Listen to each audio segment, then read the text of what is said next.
Hello అండి, next collection 3 piece సెట్లో ఒక మంచి కలెక్షన్ అయితే చూపించబోతున్నాను. సో లైట్ కలర్ కాంబినేషన్ అండి, మంచి light colour combinations. Light colours చాలా మందికి ఇష్టం కదా. సో లైట్ కలర్ కాంబినేషన్లో మంచి డ్రెస్సెస్ వచ్చాయి. సో ఇది వచ్చేసి మనకి థ్రెడ్ వర్క్ అండి, థ్రెడ్ వర్క్ విత్ అవుట్లైన్ వచ్చేసి మగ్గం వర్క్ అయితే ఉంది. టాప్ మీద కూడా అదే విధంగా ఉందన్నమాట. సో మనకి దుపట్టాకి కూడా మనకి అదే విధంగా కట్ వర్క్ స్టైల్లో ఇచ్చేసి థ్రెడ్ వర్క్ అనేది ఇచ్చారు. సో మంచి పేస్టల్ షేడ్, చాలామందికి ఇలా పేస్టల్ షేడ్స్ నచ్చుతాయి. సో హ్యాపీగా అయితే ఆర్డర్ చేసుకోండి పేస్టల్ షేడ్స్. సో 2 కలర్స్ కూడా ఉన్నాయి. పేస్టల్ షేడ్స్ లైక్ చేసే వాళ్ళు చాలామంది ఉన్నారండి. సో హ్యాపీగా ఆర్డర్ చేసుకోండి. మంచి పేస్టల్ షేడ్ డ్రెస్ అయితే వచ్చిందనమాట ఈ విధంగా.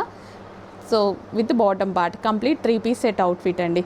సో మనకి కట్ వర్క్ దుపట్టా వస్తుంది అండ్ ఫుల్ ఆఫ్ వర్క్ వస్తుంది అండ్ బాటమ్ పార్ట్ అండ్ డ్రెస్కి వచ్చేసి మనకి ఈ విధంగా కంప్లీట్గా థ్రెడ్ వర్క్ అనేది ఉంటుంది. థ్రెడ్ వర్క్ అవుట్లైన్ వచ్చేసి మగ్గం వర్క్. ఫినిషింగ్ చూడండి చాలా బాగుంది. అండ్ కలర్ కాంబినేషన్ కూడా లైట్ కలర్ కాంబినేషన్. చాలా మందికి పేస్టల్ షేడ్స్ నచ్చుతాయి. సో ఈ టేస్ట్ ఉన్న వాళ్ళు ఫాస్ట్గా ఆర్డర్ ప్లేస్ చేసేసేయండి.